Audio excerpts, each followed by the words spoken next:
Mėlyje, jūsų gyvenimai yra sujungti šeimos pašaukimu ir man labai įdomu, kaip iš tikrųjų jūsų šeima atradote vienas kitą. Kokios istorijos lydėjo, kas patraukė jūsų žvilgsnį į būtent šitą žmogų. Kiek laiko nuėjote kartu, kad galiausiai sakote, tikrai mes gyvensime kartu. Mūsų kelias yra toksai. Gal kažkas norite pasidalinti savo kelionę, Lidija? Ar jau pasiekiai pirmą tašką, kada pažinai Andrių? Mintimis. Kur tu jį sutikai? Aš sutikau Andrių Jungtinėse Amerikos valstijose, nors gyvenam vienas nuo kito 18 kilometrų. O ką jis veikė ir tu ką veikiai? Mes tiesiog ten dirbom pagal studentų programą. Ar aš jį pažinau? Manau, kad kažkiek taip, nes 19 metų.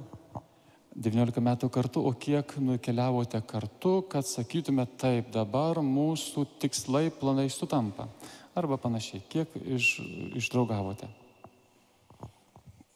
Na, turbūt iki pasipiršimo 4 metus. Džiaugiuosi, iš tikrųjų, taisyklės, kurios kalba apie šeimos susikūrimą, sako, kad 2,5–3 metai yra aukso vidurys, truputėlį išbuvote. Andrius per toli sėdi, negaliu patikrinti Lidijos duomenų. Mėly, iš tikrųjų labai svarbu, 2 jauni žmonės, šiuo atveju Lidija ir Andrius, turi 4 metus tikrinti, dėlioti savo gyvenimo ateitį.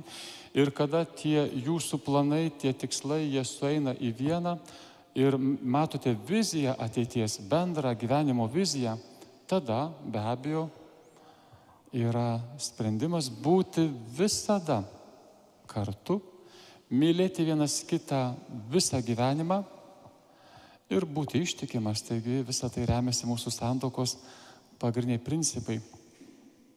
Tai labai nuostabu. Žinokite, panašiai taip Dievas elgiasi su jumis.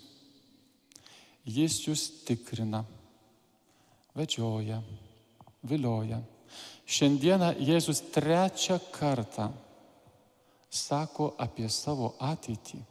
Ir kad nebūtų trikdžių, jis pasiveda savo mokinius į nuošalę, kad nesusimaišytumėt su kitomis išmintėmis ir kad galiausiai galėtumėte išsiaiškinti, ką darote, kada vyksta šeimoje nesutarimas. Yra 2 būdai spręsti šeimos nesutarimą. Vienas – palauksiu, patylėsim, praeis kiek laiko ir ant dulkių tiesiam naują tapetą, viskas gražu. Mėlyje, čia yra mano būdas, tarp kitko. Darbovietėje dažnai laukiu ir pratyliu. Viešpats šiandien nesielgia šituo būdu. Jeigu mano antroji pusė nesuprato, mes gerokai kertamės. Ir mokiniai visiškai nesuprato apie Jėzaus ateitį, nesuprato apie Jėzaus tikslus, nesuprato apie būdą. Tau jokių būdų taip negali būti, sako Petras. Ir Jėzus yra sukilęs savo pašaukimiais, sako, eik šalin šėtonė, nes tu mastai jau visiškai ne mano mintys, ne Dievo mintys, tai šėtono mintys. Ir tada, kadangi jau yra įvykusi bendrystė, 12, jie seka Jėzumi, Jėzus ima į nuošalę. Mėlyje, mums reikia išsiaiškinti, mėlyje, mums reikia išsikalbėti, galim susipykti, galite susiginčyti, galite išsibarti, bet neužtapetuokite savo dulkino gyvenimo. Tada atsikvėpsite, nusivalysite ir ko gero, kad išvengsite tikrų baisių bėdų. Ta daro mūsų viešpats. Ir jis pasikviečia savo 12 apaštalų į nuošalę ir aiškinasi 3 kartą iš eilės apie savo ateitį. Ir kada mes matome, kad laukia daug darbo, daug pastangų, mes sakome kryžius, kančia. Ir kas po to, koks rezultatas jau mūsų jau nebedomina. Ypač jaunimas, stenkitės nepamiršti, kad darbas, pastanga yra privalomas žingsnis. Ir apaštalai išgirdę apie viešpaties kančią visiškai nesiorientuoja, ir finalas jiems net neįdomu apie prisikėlimą. Ir šie mūsų keliai, sekant viešpatį, be abejo yra taip pat panašus. Mes taip pat panašiai sekame Dievu. Kiekvienas turite savo viziją ir toje vizijoje mes lenkiame Dievą ir religiją į savo supratimą. Kiekvienas iš jūsų puikiai žinote, kas yra Jėzus, kas yra Dievas, bet kaip ir Ieva ir Adomas, mes nuo 2 pirmųjų tėvų esame paklydę. Kiekvienas norime būti ne su Dievu, bet būti kaip Dievas. Kokia didžiulė klaida. Mūsų pašaukimas būti su Jėzumi, o ne kaip Dievas būti. Jūs kiekvieną kartą kalbate, Tėve mūsų maldą, pati pirmoji jūsų malda, invokacija Tėve mūsų maldoje. Tiesie šventas tavo vardas. Niekad neprašyt, tiesie mano didelis vardas, aš noriu konkuruoti, noriu nugalėti, tai yra mano ateitis, tai yra mano karjera. Ne. Tiesie visame mano gyvenime tavo, Dieve, šventas vardas, aukščiausias visų vardų. Ir, mėlyje, mes keliaujame šiuo keliu. Mūsų kiekvieno atradimas Dievo ir būtent Dievas laikas nuo laiko mus paima į nuošalę. Kartais Dievas pasinaudoja mūsų sunkiausias akimirkas, kartais galbūt net netektis ir mes tenai augame. Dievas mums sako, kad gyvenimas mielasis yra toksai. Mieloji, gyvenimas turi tokius niuansus ir be jų negali būti ir rojaus prisikėlimo, nes žmogus gyvena po gimtosios nuodėmės ir mes kiekvienas su ja kovojame nuo ryto iki vakaro. Nugalėsi tu, nenugalės tavo artimas. Ir kaip iš tikrųjų gyvenime nutinka, jei ne tavo, tai kito kaltė. Ir gyvenimas reikalauja mūsų didžiulių pastangų. Ką Viešpats duoda į pavyzdį? Labai paprastą dalyką. Kažkodėl pakavojate gėlės. Parodyk, kas kabo ant gėlių vazono. Taip aukštai pakelk, parodyk, ką mes turime. Mėlyje, ką mes čia turime. Vakar čia buvo 5 krikštai. Parodyk, gal neįsižiūrų. Gal kas norite pabandyti? Vienas iš 5 krikštų prarado savo papą. Ir jis tai čia ir buvo. Aš tik pakabinau, kad pasiimtų. O dar vieno krikšto gavo balionų, gražus balionai, ant balionų pririštas vokas, o ten yra pinigai. Ir mergaitė laukia ėjo. Sakau, žiūrėkite, tik kyla jūsų balionai. Jo, sako, bet ir mano dovana kyla, reiškia. Ir nukilo. Jei kas rasite ties Balbieriškių arba Prienais medžiuose balionus 3 ar 4 su žaliu voku, tai yra išlaužo krikšto dovana. Tikriausiai, kad jums. Aišku, mes visi šypsojomės, nes tikrai iškeliavo dovana su balionais. Šaunuoliai, Dievas mums duoda jūsų kortelės veidą. Jeigu nepastarysite kaip vaikai, jūs neįeisite Dievo karalystę. Laikykime tuos balionus. Laikykime gyvenimo dovanas.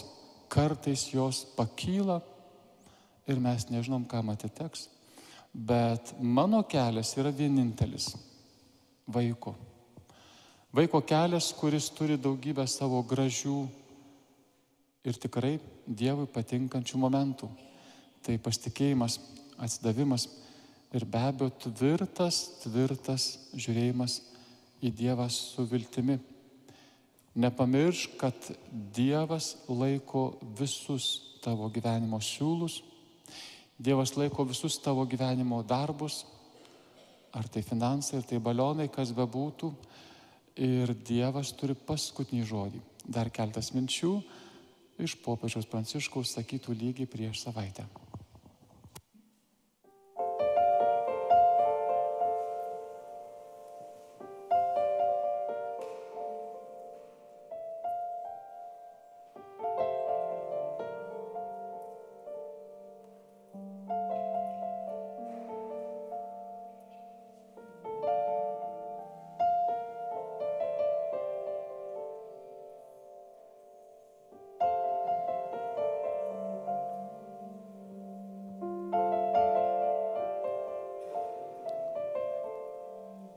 tu esi Kristus, tu esi Mesijas. Eik šalin, šėtone, nes mąstai ne Dievo, o žmonių mintimis. Ką reiškia iš tikrųjų pažinti Dievą? Ką reiškia išpažinti Jėzų? Žinoti, kas Jis yra. Petro atsakymas yra tobulas, tu esi Mesijas. Tačiau už šių žodžių slypi žmonių mintys, mielieji. Apie Mesiją, kuris yra galingas, Mesiją, kuris yra pergalingas, Mesiją, kuris negali kentėti, Mesiją, kuris negali mirti. Ir žodžiai, kuriais Petras atsako, yra teisingi žodžiai, o nuostata, o tavo širdies supratimas, mąstymo būdas, jie visiškai klaidingi ir tau būtina atsiversti.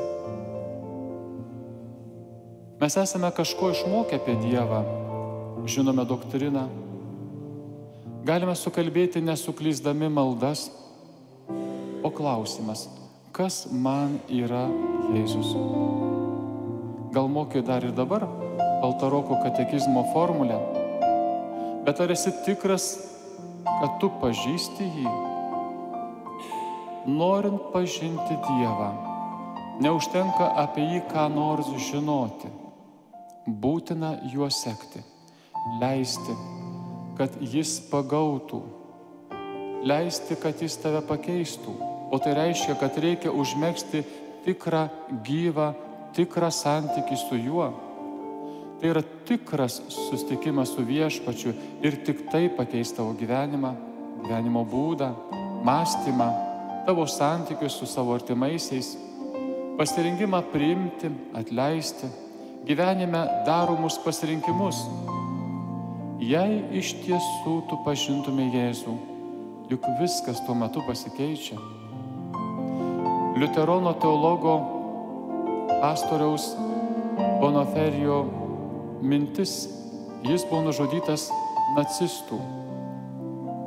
Niekada manęs nepalieka ramybėje problema, susijusi su klausimu, kas mums šiandien iš tikrųjų yra krikščionybė ir taip pat, kas yra mums šiandien Kristus. Mylėjai, svarbu savęs paklausti, nors gali būti ir nepatogu, kas man yra Kristus. Kokia vieta yra mano gyvenime, tikėjimas, Dievas, mano pasirinkimai. O dangiškoji motina Marija, tu leidai Dievui sujaukti savo planus jaunystėje, gyvenime. Leidaisi eiti paskui savo sūnų iki kryžiaus. Padėk ir mums pažinti Dievą gyvenime. Amen.